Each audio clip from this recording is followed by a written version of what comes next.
Emostel. Hi, this is Emmanuel Kadri and you're welcome to this video.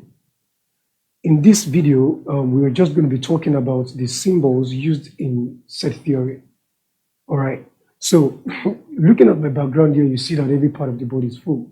Don't be intimidated by that. I'm just going to explain what each of them means. Actually, it is very important to have an understanding of what all these symbols are so that we'll be able to, whenever you see them, you will understand what they mean and you'll be able to apply them and relate well with the question or with the expectation of the question. Do you understand? So now let's just quickly delve into this and dig it out as usual. You're welcome. All right. The number one symbol and the most popular symbol in set theory is the symbol that represents elements. So this E stands for elements. The element of a set simply represents the members of the set, like it represents the people or the people in the class. For instance, if I say this is a set of computer science students, all right, so everybody, every soul that is present in that set is an element of the set. So element of a set simply means the members of the set. And then if the member of a set is going to be represented, then you use this symbol to represent. So if I say, for instance, if I say that X E A, it simply means that this X is an element of a set A. It's one of the members of a set A, or it belongs to the set A. Do you understand? So if I say 2 EB, it means this number 2 is an element of the set B. And if I say Ima E noun, of course I'm an alumni anyway. So Ima E noun, okay, it means Emmanuel is an element, or Emmanuel is a member or a student of noun or a set of noun students. Do you understand that now? So just this simply means the element of. So well, without wasting time, let's quickly move on to the next one. Well, another very important thing in set, a very important symbol in set is the proper subset. Well, let me just say the subset, okay? Subsets and proper subset are a bit different, but this video is not dedicated to talk about the difference, just a little difference anyway. So when we get to the topic, I will explain the difference between the two of them. But just know that anytime you see this symbol, anytime you see this, it means subset. It means subset. And anytime you see this symbol, it means proper subset. All right? So it all depends sometimes on the textbook that you're using, but that is just the ideal representation. Okay? All right, so this simply means if I say then, if I now choose to say, okay, that A, let me say B. So if I write something like this, B, then a long C, and then A. This C is not the normal C, not the normal short C. It's like a kind of long, it's a long kind of C, which is used to represent a subset. If I write something like this, it simply means that B is a subset of A. If B is a subset of A, it means that every element that is inside B can be found in A. We'll talk more about that when we get to the topic. But subset simply means a set that can be found in another set. All right? So which means B, everything that you can find in set B can also be found in A. It doesn't necessarily mean that they are equal to each other, and that is the difference. Do you understand? So, like, if everything in B can be found in A, but B is not equal to A, it means that B is a proper subset of A. Don't worry about that. Don't worry. We'll talk more about it when we get to the topic. Just know that two things exist, the normal subset and the proper subset. The proper subset will carry this thing that looks like an equality bar. you should carry it under it. Okay, so that's the difference between the two. All right, so then if we switch it the other way around, okay, whether it has this thing or it doesn't have it, but when we switch it the other way around, it means supersets. All right, okay, so I don't even need to put this subset thing, okay, switch the other way around, okay, it simply means that it's a superset. So just like inequalities discussed in the previous video, so if I say that A is greater than B, it simply means that if the moment I switch it the other way around, it means B is less than A. You get that? All right, so on a similar note too, if I say that B is a subset of A, it simply means that A is a superset of B. So when you switch, the moment you switch it the other way around, the meaning will also change. So that is what superset represents. It means that if it is like a long C, it represents a subset, and if it is a C written the other way around, it means supersets. Okay? All right, good. So the next one, which is number 4, is called difference. This is a minus sign, just a normal subtraction symbol. A normal subtraction symbol representing the difference of sets. So sometimes the difference will be written in form of a slash. So however it is written, it still means the same thing, either of the two, when it's written in either of both ways. So if I say A minus B, okay, this one simply means, or maybe I wrote it as A slash B. It simply means either of the two. It means A difference B. That's what it simply means. All right. So A difference B simply means that we are looking for all the elements of A that cannot be found in B.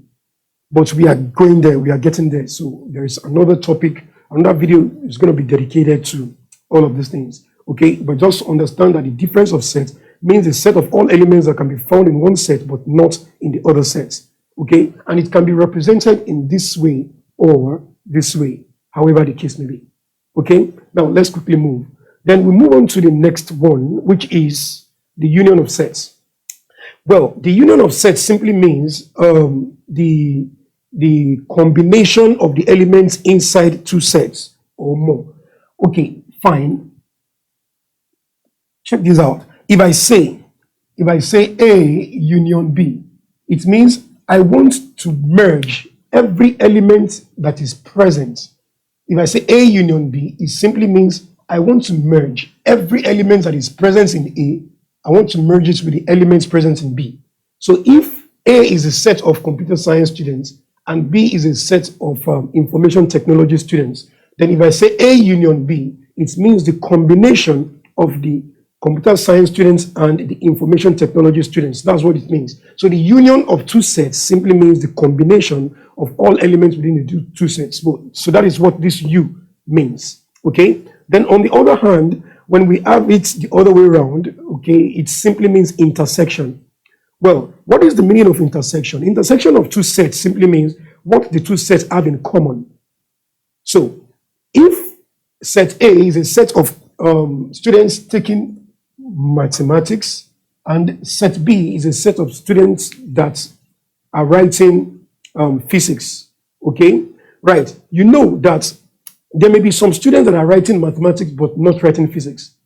And then there may be some students that are writing physics but probably not writing maths. Just an example. But then there might be some students that are writing both maths and physics. So if I say that A intersection B, it simply means I am looking for the intersection of A and B. I'm looking for the set of students who are writing the two subjects, who are writing Greek and biology. All right. So not all students that are writing Greek will be writing biology, and not all students that are sitting for biology exam may be doing that may be doing Greek. But the set of students that are doing both together, okay, is what we mean by the intersection between the two sets. You get it now? So union is the combination of all elements of the set, while intersection is just the set of elements that are common, okay, that are participants of two sets, the elements of both sets. Okay, so that is gone. Then the next one is comma. Anytime you see comma in set, it simply means and. It simply means and. And then um, if you see this dots, this symbol, which is a colon, or if you have a colon, or you have this bar, this straight bar, okay, in between two sets, okay, it simply means, or in between two statements, it is just trying to tell you such that, like what we have in the previous example, in the other video that I showed you. So, all right, so then we move on. Number 9, okay. Now, in number 9, we have this symbol or the empty set where you have two braces facing each other, okay. Some people call this symbol omega, okay. So, and then another omega is like this, okay. But in this case, oh, row. Yeah. So when you see this symbol, or you see this symbol, which means two braces facing each other with nothing written in between, then these two represents empty sets. Either of these two is used to represent an empty set. We are still really going there. All right. In number 10, we have less than, and then we have greater than. This one is popular. And then less than or equal to, we have greater than or equal to. Popular also. Then we have the inverted A. The inverted A simply means for all. It means for all. We are going to use it at some other time as we proceed in this course. But anytime you see it, it means for all. It's used in some kind of set builder statements. Okay, you can see, okay, for all A, E, B, which means for all elements of B, or for all B union C, or no, for all union of B and C. You just like, it is just used for all. So we are going to get there where we will be making use of this symbol. Okay, all right. So then we have this not equal to. We all know that, and then we have not element of. So if this one means the element of, if this stands as the element of something, it means this one is not an element. So when you have the cross over that symbol, it simply means not. Okay, all right. So that's 16. We move on to 17 here. Okay, so if this means subset, then it means this one is not a subset. So the moment you see this, all right, it simply means not a subset. You get what I'm trying to explain? All right, so if you see this one too, not a superset. So anytime you see the cross symbol over a basic symbol, it simply means it is not that thing. You get it now? So then the next one is the complement of set. Oh, we would have not even be able to complete this thing without mentioning this thing. It's also another important symbol in set. All right, so, and then there is one more symbol I kind of omitted. I'm going to add that before we finish the video. Okay, so this is the complement of sets. Complement of set simply means the set of all numbers that are all values or all elements present in a particular set, but not in the universal set. So the universal set symbol is the symbol that I said I kind of omitted. So that's going to be our number 27 symbol, though. All right, so I'm going to look for a place to just write it somewhere. All right, this is 26. This is 26. Okay, so let's just do 27. 27. This is the symbol of universal set. It can also be written as this. It can be written as this, like a U. We call it the mu symbol. It can be written this way, and it can also be written this way. All right, so you may write it like a big kind of curly E, or you can write it like a big kind of curly U, but the both of them represent what we call universal sets.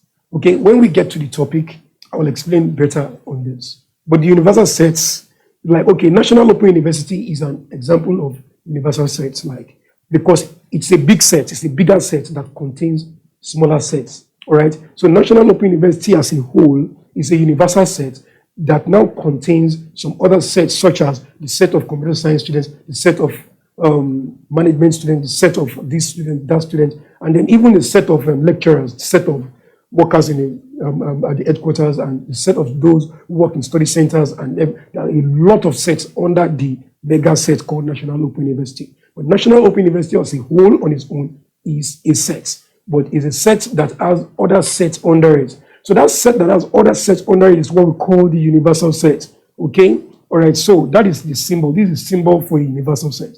Now, if we now find a particular set, if therefore a set exists in such a way that, that we were trying to look for the elements that are not present in that set, but then they are in the universal set. For instance, now if I say, if A is a member of the universal set, and I say A complement, or I say AC, I'm trying to tell you that, okay, I'm looking for all the elements that are present in the universal set, but not inside A. Or you get what I'm trying to say. So that's what it means. So that's what the complement of sets means. We are going there. We'll talk about it in another video. All right. So we move. Now, in this one, the next one is the set of real numbers. So it's like an R, but R written in a special way. What are real numbers? We'll discuss that again later on. Okay. But all the numbers that you can work with in mathematics, that you can operate with, you can deal with. Okay, numbers that you can perform plus, minus, division, and addition on, and all of those operations on, basic operations on. The basic numbers that we use in our everyday life. Okay, we call them the real numbers. And then natural numbers is a set of all positive integers, like positive whole numbers. Okay, why Z is a set of integers, which is the whole numbers. Okay, now so Z represents whole numbers. Why this one is that the whole numbers that are positive. That's what this one represents. But this one means all numbers generally, so which can be negative or positive. And then this one represents a set of complex numbers, small z, small z. So we are going to get there very soon. So, but all those complex numbers are imaginary numbers, like the content is like A plus BI. I'm going to explain all that later on. Then number 26, we have the irrational. We have number 25. We have the rational numbers. The set of rational numbers is the set of numbers that a rational number is just the quotient of two integers. Okay. Anyway, I will explain all that too when we get to the set. This video is just for you to be familiar with all the symbols, so that whenever you see us use them in subsequent classes, you'll be able to know what really they stand for.